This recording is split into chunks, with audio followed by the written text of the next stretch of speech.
5 araw bago ang nalalapit na PBA Annual Rookie Draft.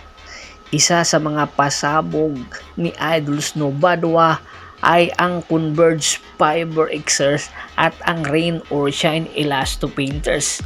Pag-amin nga mismo ni Idol Snow Badwa sa kanyang live POV kasama si Mr. Dudo Katakutan, ang editor-in-chief ng Spin.ph. Ayon mismo kay Idol Snow Badwa, inaalok daw ng Rain or Shine Elasto Painters ang number 7 pick at ang number 8 pick sa Converge Fiber Xers para sa serbisyo ni Justin Arana.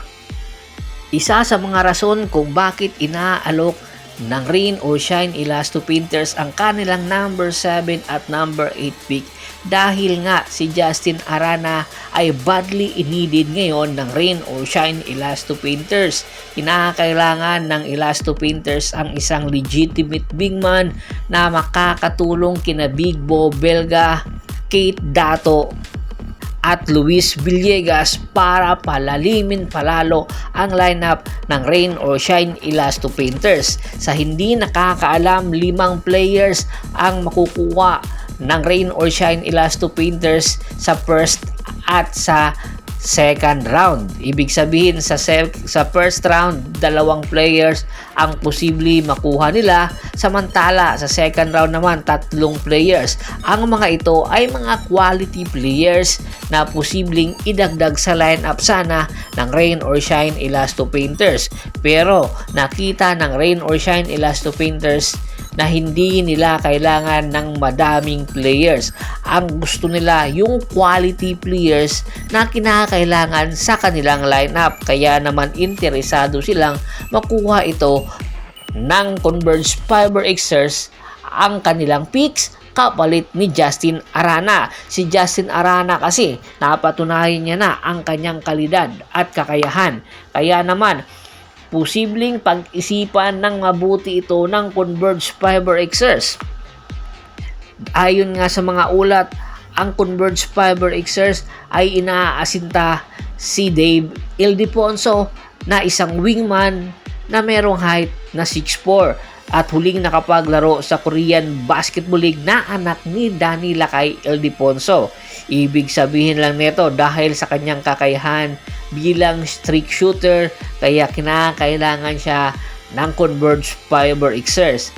At sa kanyang pagpasok sa Converge Fiber Xers, malaking reunion ito or magiging reunion ito nila ni Danny Lakay na kanyang ama, at mas matutulungan pa itong mapa-improve ang kanyang kakayahan or arsenal habang nandyan pa si Danny Ildefonso sa Converge Fiber Xers. At kung sakasakali mang matuloy ang nasabing trade negotiation ng Rain or Shine at ng Converge Fiber Xers, ay mas lalong lalalim ang lineup ng Converge Fiber Xers. Pero ang kanilang pakakawalan naman ay isang big man na legitimate big man, at mawawalan naman sila ng big man dahil sa lineup ngayon ng rookie or annual rookie draft, ang mga listahan or mga applicants ay wala ng big man kung darating pa sila sa 7 or 8 pick ang kanilang kukunin.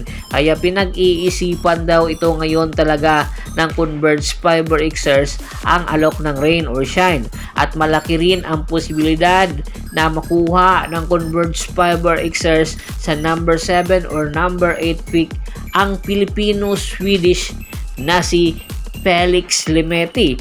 Marami ang nagsasabi isa itong steal of the draft. Bakit kanyo walang nakakakilala sa nasabing player?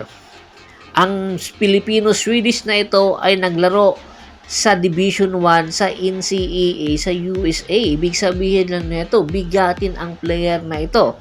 At the same time, hindi ito basta point guard lang. Two-way player ito. Ang height nito 6'1". At the same time, merong passing ability. Ang ganda ng court vision nito. Kung makikita nyo ang video ng kanyang paglalaro, hindi lang ito basta may court vision. Pwede rin itong sandalan pagdating sa crunch time. ng Rain or Shine or ng Converge Fiber Xers. Kaya naman pinag-iisipan talaga ng mabuti ng Converge Fiber Xers kung sakasakali man nilang pakawalan si Justin Arana. Saan naman sila maghahanap ng big man na posibleng ipangpalit or ipapalit kay Justin Arana? Yun ang kanilang pag nasusolusyonan. Hindi kakayanin ni Justin Baltasar mag-isa lang or meron man na silang import, hindi kakayanin dahil ang mga kabilang kupunan ay mas lalo rin nagpapalakas. Kaya pinag-iisipan buti ito ng management kung kakagatin ang offer ng Rain or Shine Elasto Painters. Bago pa natin tapusin ang ating kwentuhan, shout out muna tayo sa ating mga solid na followers na laging sumusuporta sa atin. Kagawad kat sa kinudukusin ng Hagonoy Bulacan, Ricky Lanza ng Ricky Rider TV ng Tansa Cavite at sa Lanza Family, Adrian Dulay at sa Dulay Family, Anthony Laquialon at sa Laquialon Family at sa mga solid na supporters natin. Marami pong salamat sa walang sawa niyong pagsuporta. Once again, this is Percival Monteron at your service. Pakibisita po ng aking Facebook fanpage na Half Press PH at Pulgoso. Pakilike po, pakisubscribe at ganoon din po sa YouTube channel ko at TikTok channel ko. Marami pong salamat.